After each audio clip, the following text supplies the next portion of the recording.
আসসালামু আলাইকুম। ওয়ালাইকুম সালাম। আরে আরফাত না, ভালো আছো নি? জি আলহামদুলিল্লাহ, আপনার কি অবস্থা? আছি, ভালো আছি। আমি তো আগামী সপ্তাহে অজয় যাই, করতে পারবেনি। আল্লাহ দোয়া করিও। ঠিক আছে, আপনিও দোয়া করিন। আচ্ছা ঠিক আছে। আহ, সুদ খায় আবার হজও করবো।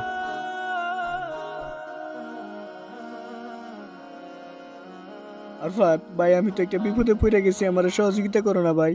কি হয়েছে ভাই, কি সমস্যা? ভাই, আমার ছেলেটারে হাসপাতাল ভর্তি করছি, এখন আমার ইমার্জেন্সি 50,000 টাকা প্রয়োজন। এখন আমি কি করি, কই পাই? আমার মাথা ঠিক নেই ভাই, তুমি যেমনি হোক ব্যবস্থা করে দাও না ভাই আমারে। ওই আমাদের সভাপতি সাহেব আছে না, উনি তো মানুষদেরকে টাকা ধার দেয়, ওনাকে একটু খরচ দিতে হয় আর কি। চলেন, আপনি ওনার কাছে চলেন। ভাই, খরচ হলে কোনো সমস্যা নাই, চলো তুমি।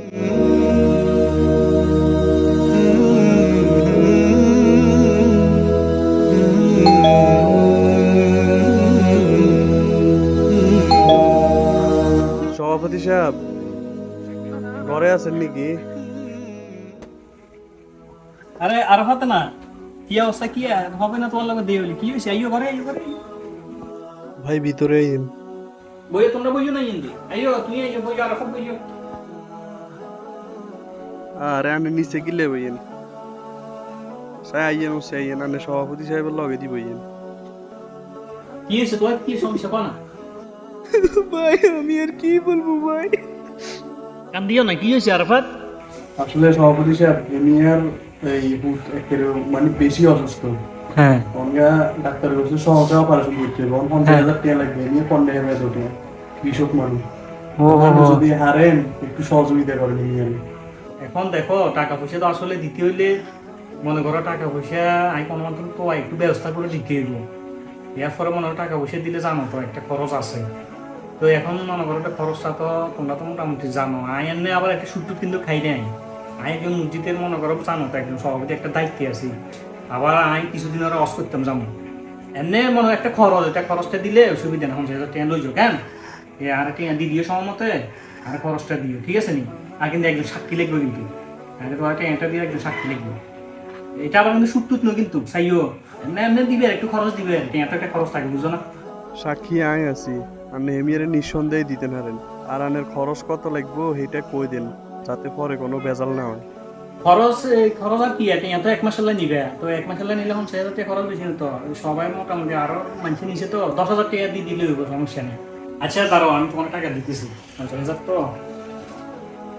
এই নিয়ে আমি বান্ডিল মোটামুটি সবগুলো 50,000 টাকা রাখি, এটা একটু টান দিতে হয়।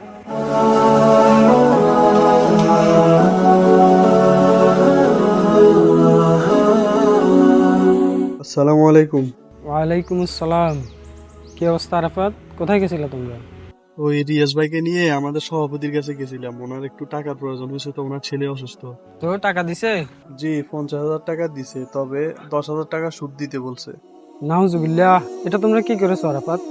তোমরা কি জানো না, যে সুদ দেয়, যে সুদ নেয়, যে সুদ লিখে আর যারা সুদের সাক্ষী থাকে তারা সবাই সমান গুনাহের অধিকারী? তোমরা কি এটাও জানো না যে সমস্ত বড় গুনাহের মধ্যে সুদ হলো অন্যতম? তোমরা কি এটাও জানো না যে সুদের গুনাহ আপন মায়ের সাথে ব্যভিচারের চাইতেও বড় অপরাধ? এটা তোমরা কি করেছো আরাফাত? একটু চিন্তা করে দেখো তো। আসলে আমি তো যাইতে চাই নাই, উনি বিপদে পড়ছে তাই ওনাকে নিয়ে গেছি। আমি তো ভাবছি শুধু যে সুদ খায় তার গুনাহ হয়, কিন্তু আমার যে গুনাহ হবে ওইটা তো আমি জানতাম না, এখন জানতে পারলাম।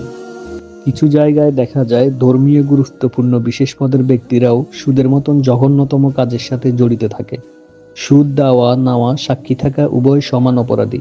সুদের মতন জঘন্যতম কাজ থেকে আল্লাহ তাআলা আমাদের সমাজকে হেফাজত করুন, আমিন।